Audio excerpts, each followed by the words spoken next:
Jadi pertama-tama kita melakukan pemeriksaan tanda-tanda vital.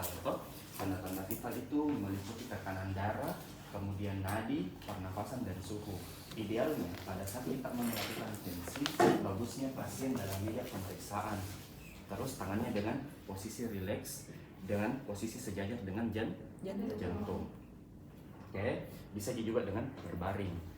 Kemudian kita instruksikan pasien, Pak, permisi, Bapak, mohon maaf untuk membuka pakaiannya. Saya ingin melakukan pemeriksaan fisik kepada Bapak untuk menegakkan diagnosisnya Bapak, membantu menegakkan diagnosisnya Bapak. Kemudian setelah itu lakukan cuci tangan, cuci tangan 7 langkah. Kemudian setelah itu mulai dulu dari inspeksi pada daerah kepala. Di palpebranya apakah ada santelasma atau tidak. Kemudian tarik konjungtivanya anemis atau tidak. Bisa kita lihat ke bawah, Pak, skleranya ikterik atau tidak. Apakah ada sianosis pada bibirnya atau tidak. Nah, permisi Pak, saya mau melakukan pemeriksaan vena jugularis kepada Bapak. Tabedi, saya taruh dulu bantal satu di kepala tak. Kemudian naikkan tempat tidur setinggi 30 derajat. Kemudian pasien berbalik ke arah berlawanan sebelah kiri. Setelah itu kita identifikasi dulu bagian vena jugularis interna maupun eksterna, apakah dia terlihat atau tidak. Nah, kemudian kalau dia terlihat, maka kita tekan dulu, kemudian kita lihat di mana titik kolapsnya. Oke. Nah, setelah sudah kita tentukan titik kolapsnya, kita ambil 2 penggaris. Satu di bagian manubrium sternum, oke. Satu di titik tertinggi dari vena jugularis. Nah, normalnya itu adalah 5+2. Oke. Nah, selanjutnya kembali turunkan lagi bednya pasien.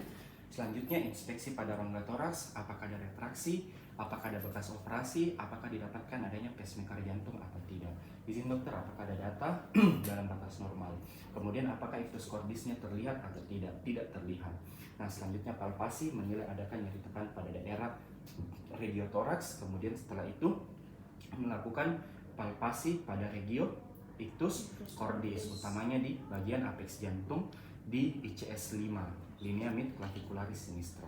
Oke, kemudian setelah itu apakah teraba getaran atau tidak pada bagian ictus cordis. Apakah ada data dokter dalam batas normal. Nah, selanjutnya kita melakukan perkusi. Saya akan menentukan batas jantung sebelah kanan. Oke, dimulai dari intercostalis, mulai dari sonor, peka. Nah, setelah ada bunyi peka, naikkan 2 jari ke atas, kemudian perkusi ke arah medial sampai didapatkan adanya bunyi yang redup. Normalnya batas jantung kanan di ICS 4 parasternal distrans. Nah, untuk batas jantung sebelah kiri, kita menilai linea mid axillaris anterior mulai dari sonor,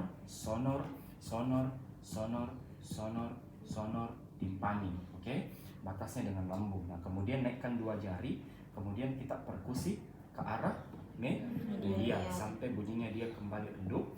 Berarti itu batas jantung sebelah kiri, normalnya di ICS 5, linea mid clavicularis sinistra.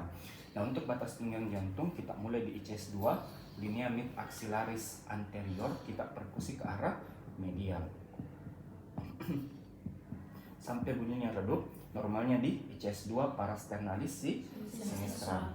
Nah, selanjutnya kita lakukan auskultasi. Jadi ada auskultasi toraks, ada auskultasi katup. Kenapa kita auskultasi pada regio hemitoraks?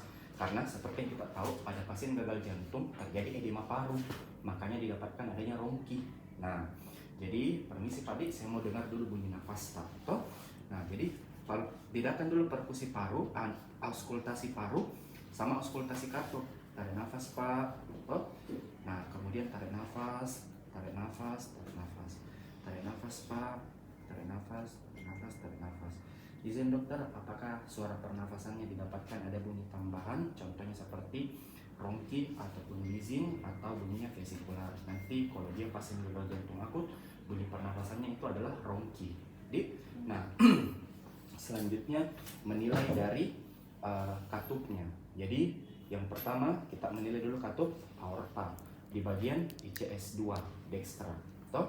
Kemudian setelah itu katup pulmonar ICS 2 sinistra. Kemudian setelah itu katup ICS berapa? 4. Dextra atau sinistra? Sinistra. Nah, kemudian setelah itu kita nilai di katup Mitral. ICS 5 linea mid clavicularis sinistra, yang kita nilai bagaimana, apakah ada bunyi jantung tambahan, apakah ada murmur atau tidak pada bunyi jantungnya. Nah, sudah selesai di situ. Selanjutnya di bagian abdomen. Abdomen ini bisa dilakukan pemeriksaan tambahan, inspeksi apakah tampak cembung, kemudian setelah itu palpasi apakah ada nyeri tekan atau tidak, kemudian setelah itu perkusi. Toh, normalnya itu bunyinya apa? Timpani. Toh. Nah, kemudian setelah itu bisa kita lakukan namanya tes undulasi juga seperti ini pada pasien-pasien dengan asites, karena seperti yang kita tahu pada pasien gagal jantung itu dominan didapatkan adanya asites karena terjadi suatu obstruksi. Toh? Nah, setelah itu ada namanya juga pemeriksaan hepatojugular reflux. Nah, jadi hepatojugular reflux itu toh kita tambahkan lagi bantal kepada pasien. Kemudian setelah itu kita menekan pada bagian hepar. Nanti kita libat di sini ada langsung pembesaran pada vena jugularis. Kenapa?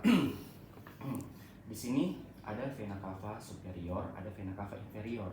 Vena cava inferior akan masuk ke dalam vena porta hepatica. Vena porta hepatica akan mensuplai pada daerah hepar. Toh, nah ini heparnya rusak. Karena kenapa? Karena di bagian jantung yang sebelah kanan gagal sehingga aliran yang ada di sini terhambat.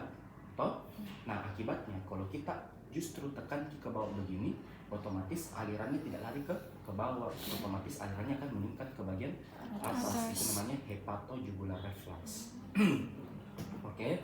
Nah, selanjutnya di bagian ekstremitas, oke, akralnya dipegang, capillary refill time, toh 1, 2, 3, 4, 5.